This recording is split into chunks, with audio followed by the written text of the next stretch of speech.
I am going to read a story from the Usborne Illustrated Stories for Bedtime book called Androcles and the Lion. This is one of my kids' their favorite stories.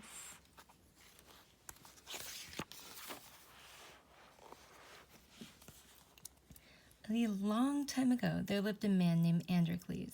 He was so poor, all he had to eat was one measly piece of bread a day. But because he was kind, he always shared what little he had with his friends. See? Androcles worked as a slave in a big villa near the city of Rome. The villa belonged to a rich and lazy man named Brutus Flavicus. "Peel me a grape, slave." Does he look very kind?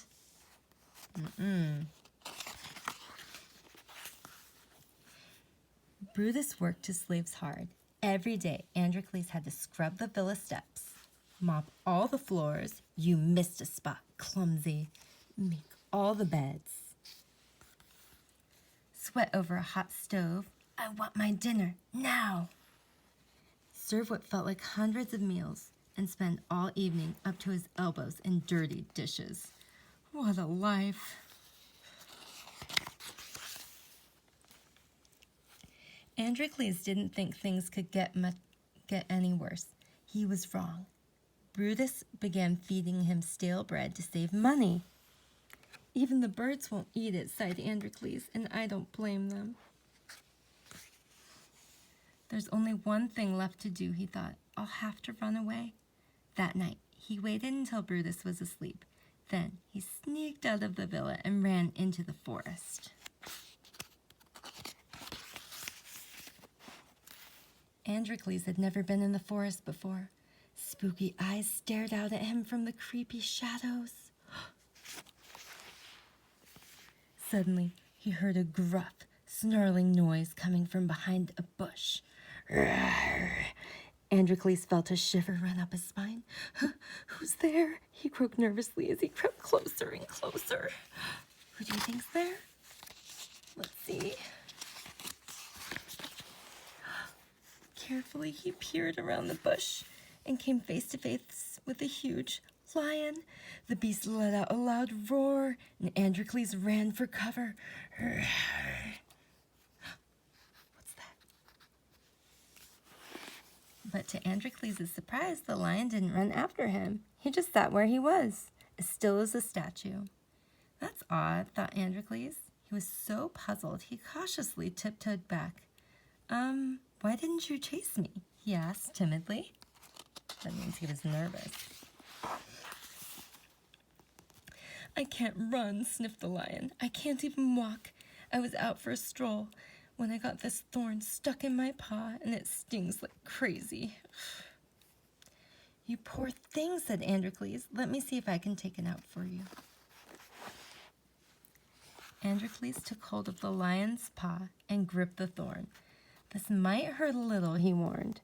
Just do it quickly, please, pleaded the lion. I can't bear to look. Androcles tugged out the thorn as fast as he could. Ouch, yelped the lion. All done, said Androcles, waving the thorn under the lion's nose. Whew, puffed the lion. That feels so much better. Thanks for helping me out. My name's Leo, by the way. And I'm Androcles. The lion smiled and gave his rescuer a big, sloppy lick. Slurp. Hey, that tickles, laughed Androcles. From then on, he and Leo were the best of friends. A snug cave in the middle of the forest became their new home. Each morning, Leo went out into the forest looking for wood. There were plenty of juicy berries and crunchy nuts to be found if you knew where to look. Leo brought the food back to Androcles, who turned it into delicious meals. One day, Androcles was enjoying his morning walk when he saw a stranger. That's odd, thought Androcles. Hardly anyone comes into the forest. He crept closer to get a better look. As Androcles got nearer, he recognized the man's uniform. A soldier, he thought with a shiver. What's he doing around here? The soldier unrolled some paper. Androcles gasped when he saw what was written on it. Wanted for running away, Androcles.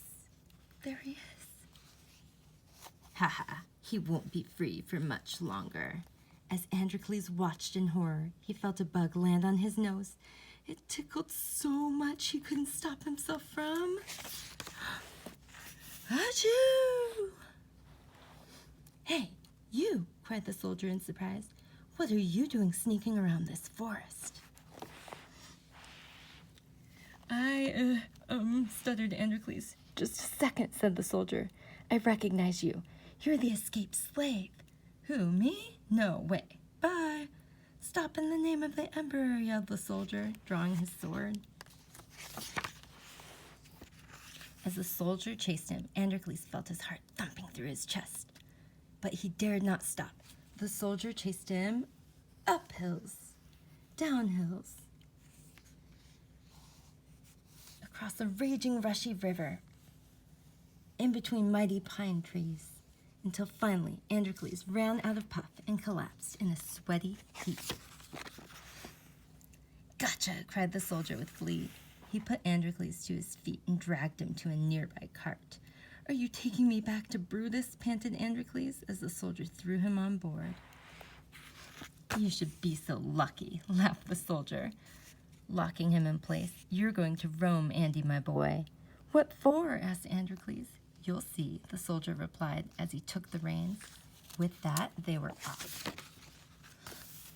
Androcles had an uncomfortable, bumpy ride to Rome.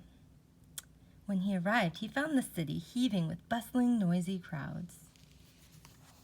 He'd never seen so many people in one place before. What's that big round building, he asked. It's the arena, replied the soldier. Androcles didn't like the look of it. What happens there, he asked. You'll see, smirked the soldier. The cart trundled up to the arena. A man called Clincus appeared and unlocked Androcles. Out you get, skinny. Look lively. Clincus led Androcles into the arena, past a cage of lions. Those animals weren't as gentle as Leo. Roar, snarl. Yikes. What are they doing here? Androcles asked nervously. You'll see, said Clincus with a grin. Androcles was thrown into a dingy prison cell with a man named Marco. What happens now? Asked Androcles. We fight in the middle of the arena, said Marco. But I don't want to fight you, said Androcles. We don't fight each other, Marco sighed. We fight the lions. Androcles gulped. He didn't think much of his chances against one of those fierce animals he'd seen earlier. We'll be torn to pieces. Everyone in Rome comes to watch, said Marco, even the emperor. Our fights are tomorrow afternoon, he added. I suppose we'd better get some rest while we can. But Androcles and Marco didn't get much sleep that night. I don't think I would either. The next afternoon came all too quickly. Clincus arrived and took Androcles from his cell. It's showtime, Skinny. He dragged him down a long, dark tunnel to a doorway. Clincus unlocked the door and shoved Androcles out into the sunlight. Put up a good fight. There he goes. As Androcles struggled to his feet, he realized he was in the middle of the dreaded arena. Thousands of cheering people lined the sides of the building. Bring on the lion! Androcles gasped as he caught sight of the lions waiting to be unleashed. Good luck against the lion, Androcles. You'll need it.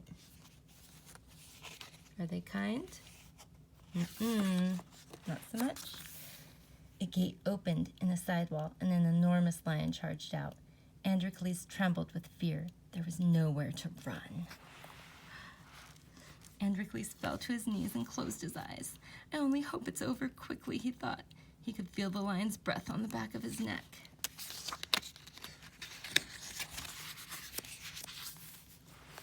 Suddenly, Androcles felt a lick on his hand.